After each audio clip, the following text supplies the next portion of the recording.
अस्सलाम वालेकुम। अगर आप स्टिल जॉब ढूंढ रहे हैं तो आपको अगर किसी एक मुल्क का वीज़ा नहीं मिल रहा तो आप किसी दूसरे मुल्क की तरफ रुझान कर सकते हैं।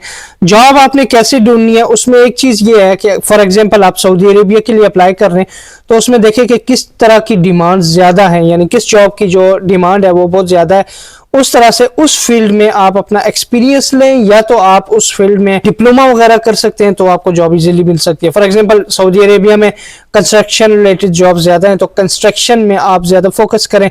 उसमें इंजीनियरिंग रिलेटेड जॉब्स जो है वो भी ज़्यादा हैं तो आप इंजीनियरिंग में आप डिप्लोमा वगैरह ले सकते हैं, सर्वेयर में ले सकते हैं, फिर या नहीं तो कुछ भी नहीं तो फोरमैन बन सकते हैं।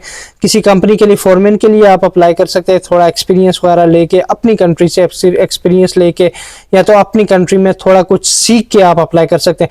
जिनके पास कोई जॉब नहीं है वो लोग स्काफोल्डिंग, स्टील फिक्सर का जो है वो हेल्पर वगैरह, या इलेक्ट्रिकल हेल्पर, या इस तरह से हेल्पर वगैरह की जॉब में जाकर आगे जो है वो फोरमैन और सुपरवाइजर्स वगैरह में जा सकते हैं।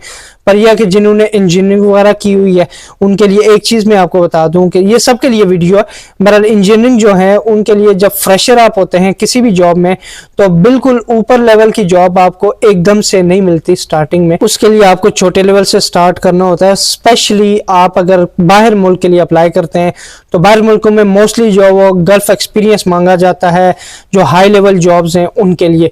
तो उसके लिए आपको क्या करना चाहिए, क्योंकि आपको जॉब तो मिलेगी नहीं क्योंकि आपका एक्सपीरियंस जीरो होता है। या तो आप तुक्का लगाएं, आप इंटरव्यू में जाएं और झूठ मूठ बोल के आप ले लें, अगर मिल सकती है तो, नहीं मिलती तो ये अच्छा नहीं है। वैसे मैं वैसे बात कर रहा हूँ, तो अगर नहीं मिलती तो आप जो किसी छोटे लेवल उसी आपकी फील्ड में सबसे नीचे दर्जे की जो जॉब है उसमें आप अप्लाई करें, या तो उससे ऊपर वाली जो भी जहाँ पे तुक्का लग जाए वहाँ पे अप्लाई करके फिर उस कंट्री में जाकर आप अपना एक्सपीरियंस गेन करके आपका जो डिप्लोमा है, आप एलिजिबल हैं जिस जॉब के लिए, उस जॉब में आप अप्लाई कर सकते हैं या कोशिशें अपनी तेज कर सकते हैं वहाँ पे जाकर। और यह है कि अगर आप इंडिया, पाकिस्तान, नेपाल या बांग्लादेश या अपने मुल्क में किसी में भी आप बैठ के बोलेंगे कि डायरेक्टली आपको कोई मैनेजर लगाएगा तो ये भी आजकल के दौर में पॉसिबल नहीं है, क्योंकि एक मैनेजर की पोस्ट आती है उसमें हजारों बंदे जो लाइन पे खड़े होते हैं। तो इसलिए सऊदी अरेबिया में जाना चाहते हैं तो कंस्ट्रक्शन रिलेटेड और होटलिंग की जॉब की डिमांड काफी है। यूएई में आना चाहते हैं तो स्किल वर्कर्स की जॉब जो बहुत ज्यादा है, मेडिकल वगैरह की फील्ड में बहुत ज्यादा है, अकाउंट्स में बहुत ज्यादा है। उसके अलावा होटलिंग की जॉब्स हैं, पर यह कि ज्यादा दर्जे में आप स्किल लेवल की जो स्किल्ड वर्कर्स की जॉब्स हैं वो आप अप्लाई कर सकते हैं।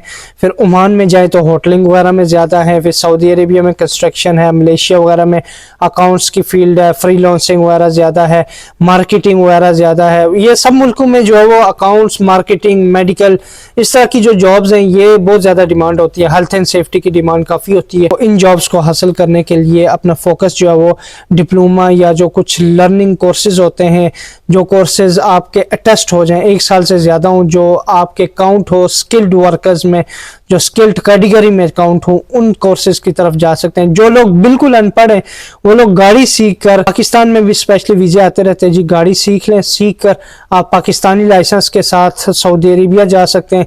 सऊदीया का वीज़ा आसानी से मिलता है, पाकिस्तानी लाइसेंस के साथ ड्राइविंग की जॉब जो है वो काफ़ी हद तक आसानी से मिल सकती है, तो उसमें आप अप्लाई कर सकते हैं। फिर अगर आप यूएई जाना चाहते हैं फ्रेशर में तो ज़्यादा चांसेस हैं क्लीनर्स वगैरह की जॉब्स या होटलिंग वगैरह की जॉब्स आपको मिले, या तो सिक्योरिटी गार्ड्स वगैरह की जॉब आपको मिले तो मिल सकती है। उसके लिए भी जो वो अभी सिक्योरिटी गार्ड की जॉब थोड़ी मुश्किल हो गई है, डिमांड जो कम आना शुरू हुई है। जो लोग फ्रेश ग्रेजुएट हैं वो लोग कुछ इस तरह का डिप्लोमा साथ ले सकते हैं। ग्रेजुएशन आप कर रहे हैं तो उसके साथ साथ कोई डिप्लोमा कर लें जिसमें आपको लगता है कि आपकी ग्रेजुएशन हो, तो उसके बाद आपने अगर जॉब ढूंढनी पड़ जाए किसी बाहर मुल्क में, कि पाकिस्तान, इंडिया में या इस तरह के ममालिक में, आपको तो सिफारिश के साथ वास्ता जो है रेफरेंस के साथ जॉब मिल सकती है। यहाँ पे ये है कि आपका देखा जाता है रेफरेंस भी चलता है इन मुल्कों, बाहर मुल्कों में भी रेफरेंस चलता है, पर उसके साथ साथ अगर आपके पास कोई डिप्लोमा या सर्टिफिकेट्स वगैरह हों जो स्किल्ड कैटेगरीज में काउंट होते हैं तो उसके लिए आपको आसानी से जॉब मिल सकती है। हाँ, अगर आपने मास्टर किया है और बिल्कुल फ्रेश हैं तो आप उसी के बराबर हैं जिसने मैट्रिक की हुई है, वो भी जॉब के लिए वेट कर रहे हो और आप भी वेट कर रहे होते हैं। या आपके पास कोई डिप्लोमा नहीं है, स्किल्ड कैटेगरीज में जो डिप्लोमा या हुनर नहीं है, तो आजकल के दौर में जॉब मिलना मुश्किल है उन लोगों के लिए भी। बहरहाल इस तरह की और वीडियोज़ के लिए फरहान अब्बासी को सब्सक्राइब कर लें यूट्यूब चैनल को। मिलते हैं नेक्स्ट वीडियो में, अपना ख्याल रखिएगा। अल्लाह हाफ़िज़।